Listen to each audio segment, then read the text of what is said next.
Welcome. I'm Alice Alicia Jones, and this is another one of my videos on the Living Consciously series that I'm doing. But today, because of what has happened, I am going to dedicate this session to Supreme Court Justice Ruth Bader Ginsburg. I had the good fortune of only seeing her in person one time, but it was a delightful time. And we were in the audience of an opera at the Kennedy Center, and she came out as the Duchess. And she had somebody escort her and sat down regally in a throne like chair for a portion of the opera. The opera's name eludes me right now, but I couldn't find it. I know it's somewhere in this morning's paper, but I didn't have time to research it. So it's going to go unnamed. But it was absolutely thrilling to see her live, and that also prompted us, my husband and I, to go to the movies to see RBG.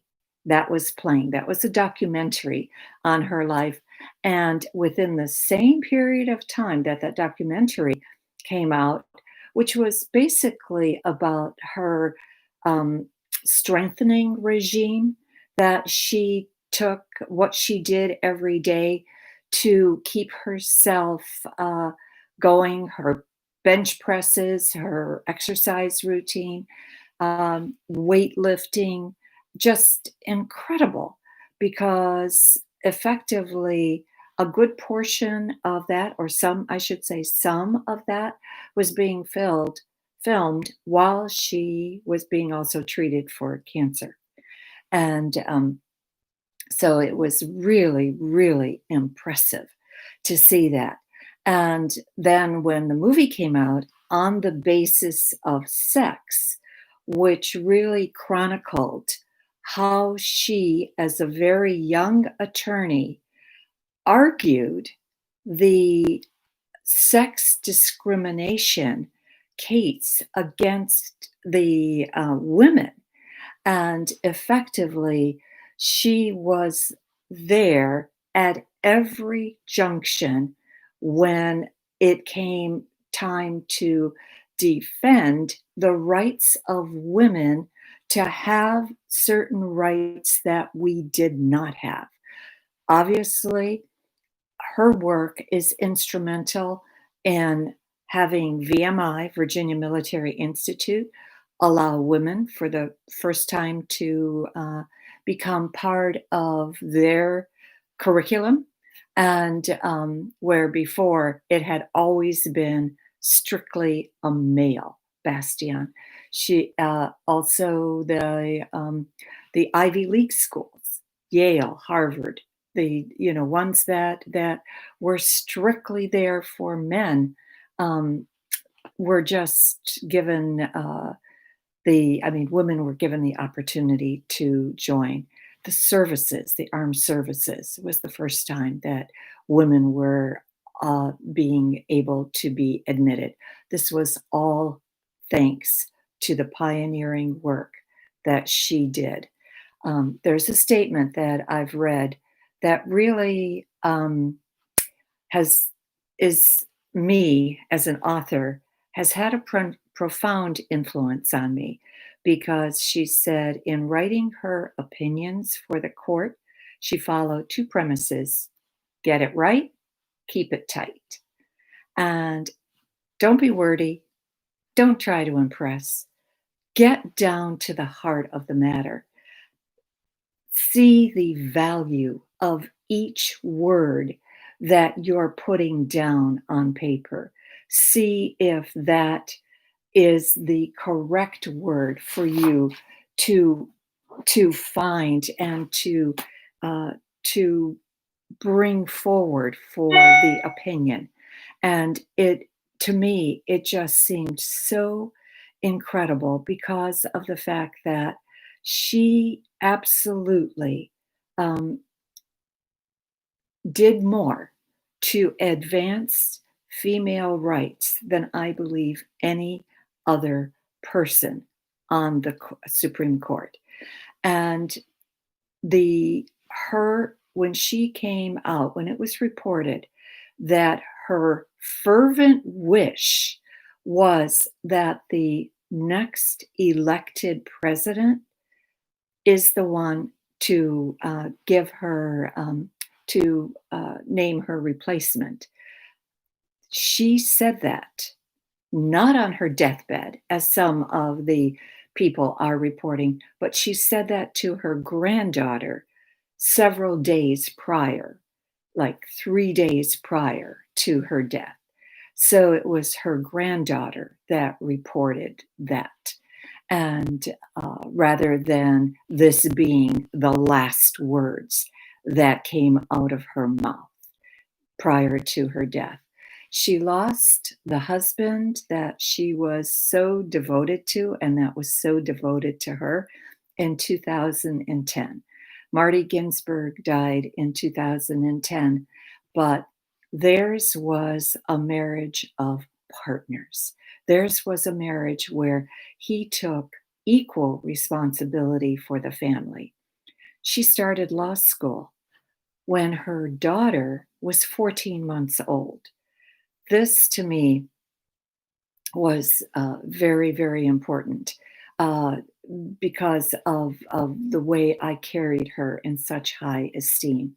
Not only did I continue working throughout my pregnancies, I also went back to work 7 days after I had my son, and I had him by C section. And at the time, I had a 34-month-old toddler. And so, and I had no help except my husband, who was also pitched in every single facet of the upbringing of these children. There is a story out there that I'm going to share it because I've read it several times now in the newspapers. But they said when her son was apparently a disciplinary problem, um, the school called her and she basically retorted, "The child has two parents. It is his father's turn. Call him." So basically, the they really did parent together. And one very funny story was that for the past 30 years, I guess she has been banned from the kitchen. And one of Marty's comments was um, that she apparently had a favorite tuna noodle casserole, and he said "And that was nobody's favorite." So she was banned from the kitchen while they took over the duties for cooking. And anyway, she was just an incredible female, dedicated to her work, dedicated to always doing her best, always finding a way to bring forth the best inside of her, even when she was sick, even when she was under treatment for cancer. She still never missed a day's work, never missed the opening of what it was that she had to do to present more information to the court. So every person that has ever known her has not only have they thought highly of her, but they gave her wonderful, wonderful tributes. And I have the another. Not only did she love the opera, she loved theater, and apparently in one of the stories. They had a $10 bill, and it was Monopoly money, and they photoshopped a picture of her in the center. The president was removed, and is a picture of her, and she's so delighted in that she took 3 of them home. She said she was gonna give 1 to her daughter, 1 to her son, and she was gonna keep 1, and the person who, apparently was in charge of having done that, the prop master for the play, and I think it was a Signature Theater, and, she said that sure enough, she saw Justice Ginsburg being interviewed in her kitchen one time, and there was a copy of that $10 bill framed, and hanging on her kitchen wall. So, she had a just an incredible intellect, and she had an intellect that could really get to the heart of the matter. And at the end, towards the end of her life, I guess she was called Notorious RBG, and that was a take on a rapper called Notorious BIG. And she took great delight in that title. I also loved the pictures that the Washington Post published of her, and I'm just going to slowly scan them for you so that you can see them. And the tribute to her was an 8-page tribute that just came from different points of view, different people that had known her. So I know that if you're part of the listening area, that where the Washington Post doesn't, or you don't have it or don't have access to it, you can absolutely go online uh, and get this. I so recommend that you read it. So anyway, I I do my fondest hope is that her 27 years of dedication and her lifelong dedication to justice and her 27 years as a Supreme Court justice, my fondest hope is that her fervent desire to have the next president nominate her successor be met and be honored. It seems like, in my estimation, she was one of the people who truly understood how to own your power. She absolutely brought that forward in her daily thinking, in her daily activity, in her daily life. I I just cannot say enough about my respect, my admiration, and my love for her. And I certainly hope that she is able to. I, Sorry, I dropped my mouse.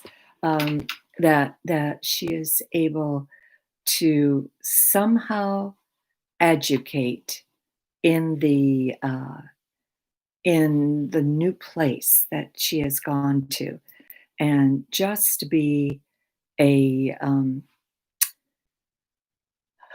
see how much her life's work meant to all of us. I thank you for watching, and I will hopefully see you on Wednesday with a new cell phone. I'm picking one up this afternoon, so I won't have a problem with this anymore.